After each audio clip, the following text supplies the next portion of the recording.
प्रिय दर्शकों, आप लोगों का स्वागत है मेरे YouTube चैनल अध्यात्म ज्ञान पर। तो शुरू करते हैं आज की कहानी। पाप की कमाई से सच्चा सुख नहीं मिलता। पाप से कमाए हुए धन की सभी ने निंदा की है। पाप की कमाई से पले हुए मनुष्य कभी धर्मात्मा नहीं हो सकते। यह सच है कि साधारण संसारी मनुष्य शुद्ध और अशुद्ध कमाई का भेद नहीं जान पाते, परंतु शुद्ध अंतकरण के महापुरुषों से कुछ छिपा नहीं रहता। बहुत स्पष्ट घटनाओं के दोषों का अनुमान तो साधारण लोग भी कर लेते हैं, पर स्वभाव पड़ जाने से उस ओर ध्यान नहीं देते। कुछ भी हो, यह निस्संदेह है कि पाप से कमाया हुआ धन कितना भी हो, उससे शांति और चैन नसीब नहीं हो सकता। इस संबंध में एक कहानी है। पंजाब के एक गांव में एक महात्मा किसी किसान के घर ठहरे थे।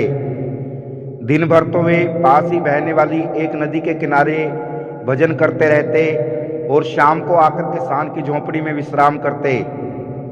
उसी किसान के यहाँ भिक्षा करके वे 2 रोटी खा लिया करते थे। एक दिन ग्राम के जमींदार के यहाँ जो जाति का वैश्य था और बड़ा मालदार था, लड़के का विवाह था। उसकी दावत में बस्ती के समस्त नर नारी न्योते गए। उस किसान को भी उस दिन वहीं खाना खाना था। शाम को जब उस किसान की स्त्री महात्मा जी के लिए रोटी बना रही थी, वैश्य का लड़का खाने के लिए बुलाने आया। स्त्री को रोटी बनाते देख उसे कुछ आश्चर्य हुआ और पूछा कि आज रोटी क्यों बना रही हो? स्त्री ने कहा कि मैं महात्मा जी के लिए 2 रोटी बना दूं, उसके बाद तुरंत तुम्हारे यहाँ आती हूँ। इस पर वैश्य पुत्र ने बड़े घमंड से कहा, सारा गांव तो आज पूरी कचौड़ी मिठाइयाँ उड़ाएगा, महात्मा जी आज भी सूखी रोटी ही खाएंगे। महात्मा जी को भी जोनार में ले चलो। महात्मा जी जो पास ही बैठे सब सुन रहे थे, बोले भैया हमें तो रोटी ही अच्छी लगती है, पूरी कचौड़ी तुम ही लोग खाना। इस पर वैश्य पुत्र ने और भी क्रूर के शब्दों में कहा, महात्मा जी आपके भाग्य में सूखी रोटी ही दिखती है, जो जोनार होते हुए भी इनकार करते हो। चलो आज तो तरमाल खाकर आनंद ले लो। महात्मा मन ही मन उसकी छोटी बुद्धि पर हंस रहे थे और बोले, तुम चलो हम कुछ देर में पहुंच जाएंगे। महात्मा वैश्य के मकान पर जोनार में गए। तरह तरह के भोजन और मिठाइयाँ पत्तलों पर सबके सामने परोसे गए। महात्मा जी के सामने भी एक पत्तल रखी गई। जब भोजन शुरू हुआ तो महात्मा जी ने अपने पास से 2 रोटियां निकालकर खाना आरंभ किया। यह देखकर उस वैश्य को बड़ा बुरा लगा और कहने लगा, महात्मा तुम्हारे भाग्य तो फूटे हुए ही हैं, तभी तो ऐसे बढ़िया खाना को छोड़कर सूखी रोटी खा रहे हो। महात्मा ने फिर कहा कि भैया हमारे लिए तो इन भोजनों से सूखी रोटी ही अच्छी जान पड़ती है। वैश्य पुत्र ने तिनक कर कहा, महाराज इन रोटियों में क्या विशेषता है, जरा हमें भी बतलाइए। इस पर महात्मा ने पत्तल पर से एक कचौड़ी उठाई और उसे मुट्ठी में दबाया तो खून की बूंदें टपकने लगी। फिर उन्होंने अपनी रोटी का टुकड़ा दबाया तो उसमें से दूध की धार निकली। महात्मा जी ने कहा, इस वैश्य का धन लोगों का खून चूस चूस कर इकट्ठा किया गया है और यह रोटी ईमानदारी की कमाई का फल है। इसी से दोनों में इतना अंतर दिखलाई पड़ रहा है। इस घटना का सब उपस्थित लोगों पर बड़ा प्रभाव पड़ा और उस वैश्य ने आगे के लिए किसी को न सताने का प्रण कर लिया। पाप की कमाई घर में आती हुई तो मालूम होती है, पर जाने के लिए भी उसके हजारों पैर लग जाते हैं। उसको उपभोग करने वाले इतने अय्यास और फिजूल खर्च बन जाते हैं कि उनकी जरूरतें कभी पूरी ही नहीं होती।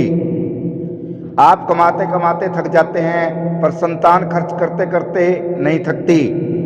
उनको सदा अपनी इच्छा के प्रतिकूल ही खर्च करना पड़ता है, इसलिए वे कभी प्रसन्नता का मुंह नहीं देखते। नेक कमाई में ये दोष नहीं होते जिससे उसका उपभोग करने से लोक और परलोक दोनों बनते हैं। अगर हम इस विषय में भली प्रकार विचार करके देखें तो यही जान पड़ेगा कि सभी पाप की कमाई करने वाले आराम से नहीं रहते। किसी किसी को तो उनमें से भी रोटी नसीब नहीं होती और सारी उम्र तंगी में गुजरती है। उन लोगों की बाहरी टिमटम इतनी बढ़ जाती है कि पास में कुछ भी नहीं बचता। जब कोई शादी ब्याह का खर्च आ पड़ता है तो ऐसे लोगों को कर्ज लेकर ही काम चलाना पड़ता है, और कर्ज भी थोड़ा नहीं, क्योंकि अपनी झूठी शान को बनाए रखने के लिए उनको 1000 रुपये चाहिए। इस तरह कर्जदार हो जाने से सारी उम्र परेशानी में ही गुजरती है। इसके विपरीत पाप की कमाई से बचने वाले बहुसंख्यक लोग अच्छी हालत में मिलेंगे। इस प्रकार विचार करने से यही नतीजा निकलता है कि न तो पाप से अधिक कमाई करने वाले सब सुखी हैं और न नेक कमाई पर संतोष करने वाले सब दुखी ही हैं। सुखी और दुखी दिखने वाले दोनों में एक बराबर हैं, पर आत्म सुख जिसे शांति कहते हैं, पाप की कमाई करने वालों में किसी को नसीब नहीं है। यही बात डंके की चोट पर कही जा सकती है। आज पाप की कमाई करने वाले किसी बड़े से बड़े व्यक्ति को ले लीजिए और उसे एक मनोविज्ञान विशेषज्ञ के हवाले कर दीजिए, तो पता चलेगा कि उसके मन में इस कदर बेचैनी है कि उतनी बेचैनी एक बड़े मुजरिम के मन में भी न होगी। सब कुछ पास होते हुए भी उसे सुख और शांति दुर्लभ होगी। फिर ऐसी अधिक कमाई से क्या लाभ हुआ। आदमी जो कुछ भी कमाता है वह बहुतों के भाग्य का होता है। उसका अपना भाग्य तो उसमें उतना ही है जितना वह खा पहन लेता है। शेष तो जिन जिन का है उनके पास पहुंच जाता है। कमाने वाले की पोजीशन एक कारिंदा से अधिक नहीं है। जैसे कारिंदा गांव के किसानों से लगान वसूल करके लाता है और मालिकों को दे देता है और खुद अपनी गुजर लायक वेतन मालिकों से पाता है, वैसे ही कमाने वाला दूसरों के भाग्य का रुपया लाता है और समझता है कि मैं मालदार बन गया। कितनी बड़ी भूल है। दूसरों की अमानत पर इतना गर्व। जब सब अपना अपना भाग ले लेते हैं तो स्वयं खाली रह जाते हैं और फिर कमाई की धुन सवार होती है।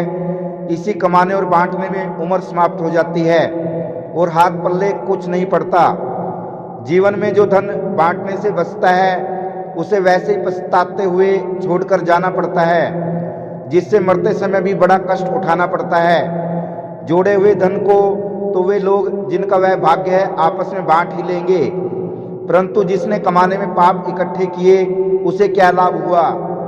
इसका जवाब देने में उसे हिचकियां आने लगेंगी और थोड़ी ही देर में प्राण पखेरु अपने कर्मों का बुरा परिणाम भोगने नरक की ओर चल देगा। डाका, चोरी, वकालत, डॉक्टरी, अदालत, पुलिस आदि ऐसे ही पेशे हैं जिनमें लेने वाले प्राय देने वाले की मर्जी के खिलाफ धन लेता है। क्या इनको कभी प्रसन्नता पूर्वक देता है? नहीं, इनको सब कोई जबरदस्ती या मजबूरी से ही देते हैं। ऐसे पाप की कमाई चली चली भी यूं ही जाती है।